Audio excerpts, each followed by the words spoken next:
Yo, what's up guys, it is Skills, and today's video is going to be talking about a before you summon video like we normally do when a new banner comes out for this game. So we're going to talk about the new two units that just came out. Is going to be the Holy Knight Holy Knight Deathpierce and Holy Knight DOGEDO. So these two units are out now. I'm going to say before anything, these units are pretty decent. I won't say they're the best units at all, but they're pretty decent for what they are.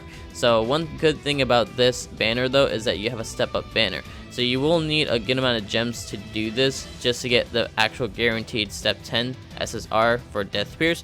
Now I'm not gonna say if you should summon or if you will summon or not, but I'm going to say skip this banner regardless because we're going to talk about the two units itself. So if we actually go into the actual where our characters are, if you go all the way down, you can see the units right there like that.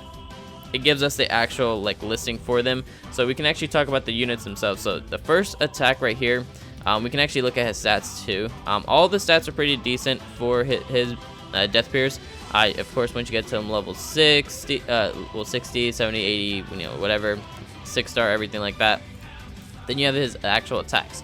So the first attack right here, now once you get all the way up, you will see the big difference. But right here, you're gonna see that it deals 220% damage to a single enemy for the first actual attack. Then you have the second, which does 220% damage. But then for his 3-star, it changes up a little bit. So the first, the 3-star for Deathpierce, it does 360% damage to a single enemy and removes all buffs and seals buffs and debuffs skills for 2 turns. So once you do his level 3-star, that's basically what it's gonna do. Now it's not the best for that because you don't want to always remove buffs on a unit or on your enemy, just because buffs is okay, but if you're trying to debuff or anything like that, it's different. But this one will debuff skills for 2 turns, which is actually pretty good in my opinion. But that's the first attack for him. So you will get once you get to level 1, 2, and 3-star, there'll be a difference in the extra boost for that. But mainly, you will be doing a pretty decent amount of damage, just even from the first 220% damage, which is not too much compared to other units, but at least it would do some kind of damage with this unit. So that's the first one for him. Then you also have his second super, or however you want to call it, his second attack. This one is pretty decent as well, but if you go to his 3-star, you will see that there's a pretty big boost to his attack. So it deals 450% damage to a single enemy and ignores patience rate. So that's pretty good as well. Then you have a second one that does 270% damage, and then does the same exact thing for ignores patient rate. It does the same thing for the 1-star as well, but it does 180% damage. So in my opinion, that's decent. You want to make sure you're ignoring patience rate. That's good for a lot of units like that. So he's decent on that. But this probably wouldn't be good for PvE or PvP, just because you don't want to remove buffs or anything like that and stuff like that. But let's just see his ultimate. This ultimate looks pretty cool. I like how that looks. But this right here is pretty good. Now level 1, you can get it all the way to level 6 if you wanted to, if you pull multiple Deathpierce, but that's very unlikely unless you just have the luck of a god, basically. But the ultimate right here deals 300% damage to all enemies and reduces attack related abilities by 30% for 3 turns. So the way I look at it is that this will be good if you do fight against someone like a Guild Thunder, who normally boosts attack related abilities, I believe. So if it's 30%, that's decent for 3 turns as well. But I wouldn't say that that's actually super good enough to use in PvP. PvE is good, just because any unit that you can use in PvE is pretty good, honestly. But for PvP, this wouldn't be in the meta. So that's pretty much what you would want to know about for this game. And for PvP, meta is everything, of course, in any kind of game. But this one doesn't seem to actually fit in this category for that. But his passive is decent as well. Now, some people will say that this is kind of irrelevant, or say that this isn't good enough compared to other units that can do this. But this is good in my opinion. So this passive reduces all enemies' critical rates by 30%. So if you have units that crit a lot, now it won't do too much, but 30% is pretty decent. But it's not as good as some other units that can do even more, or have a higher chance of critting regardless. So 30% is not going to do that much compared to it. So I personally think it's decent though. I wouldn't say it's the best for this unit, or if he's good enough for that, but every attack stats and all the crit rates and anything like that, it's decent for him. So I'll say he's pretty decent for what it is. I wouldn't say it's the best thing, or if he's a really good unit to summon for, because I've talked to the boy Zektra, and I did see his video as well, if you guys did see it. If you guys need to know this banner is probably just like a trap banner, because just how Dokkan is, you have trap banners where they want you to summon before like the bigger banners come out. So I'm assuming same thing, how Zektra is assuming you have a big banner coming out most likely for the Thanksgiving, like Thanksgiving time. You have most likely Christmas and New Year's banners. So those are 3 banners that will be coming out most likely, and those should be the hype banners. Like for example, Moleskula should be on it, maybe Grey Road would be on it, stuff like that. So I definitely am excited for those units, and I really want to see before the New Year's Estarossa or Zeldris. Those are the main 2 units I'm looking forward to.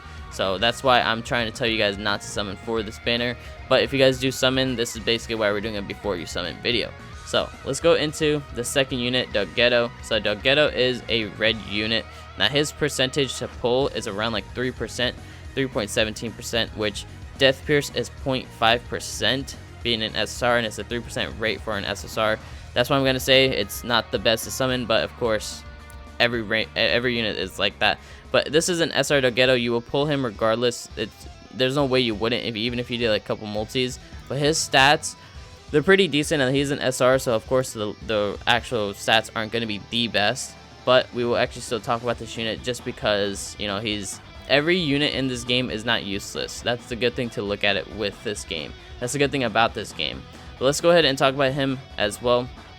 So this unit, on his first one, he deals 220% damage to a single enemy, so that's pretty good. But then whenever you step up to his 2-star and 3-star, for example, you start getting a little bit better on this stuff. So if we see his 2-star and 3-star is the same, but just the attack is different, if we do his 3-star at least, so it's easier to understand, he deals 360% damage to a single enemy and prevents ultimate gauge from accumulating for 1 turn. Super good, because you can actually have an advantage over your opponent if they're about to super, or if they're close to supering. Then you won't let them get their extra ultimate gauge every time they super attack. So that's good, because it's the same thing with this 2-star, so at least you have a chance of doing the same exact thing, and I think that's pretty good for an SR. Then you have his second attack. So the second one is actually decent as well, but this one I'm not too sure what it means, but I will say it anyway. So his second attack for his 3-star, it deals 400% ruin damage to a single enemy. So I'm not too sure what the ruin damage means, but it deals extra 20% damage per debuff on enemy and removes them. So this is one thing that's not good for PvP, because you don't want to remove the debuffs.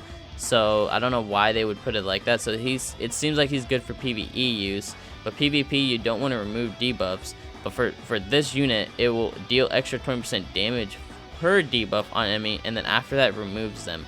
So it's kind of stupid in my opinion to have that on there, but if you can deal an extra 20% for each debuff, that's good for the attack, but that's bad for the long run if you're going to remove that debuff. So I'm not going to say that's good or bad or not.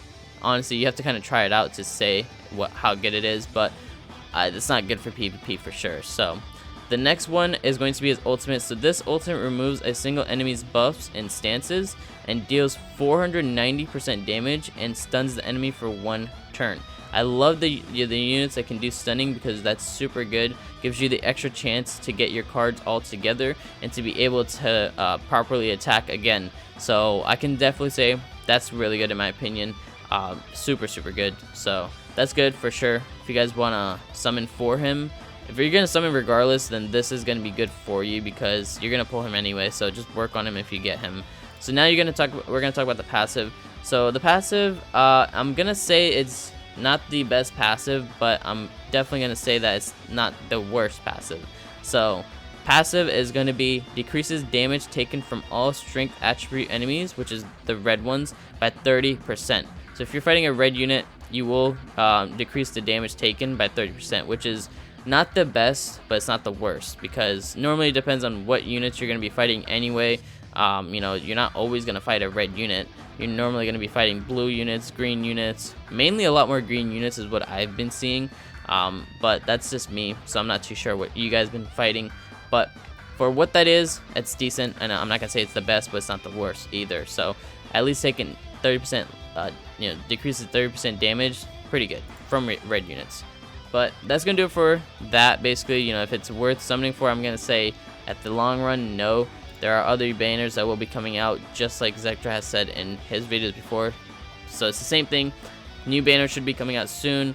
The crazy hype banners will be coming out since it's almost the holiday times. They do that just for the money grabbers. So hopefully that works out pretty well. And if you summon for this, at least you will get a lot of these things for you. The anvils, you have the SSR pendants, extra stuff like that is worth summoning for, but in the long run it probably wouldn't matter if you aren't gonna have any more gems like me. You know, I have 0.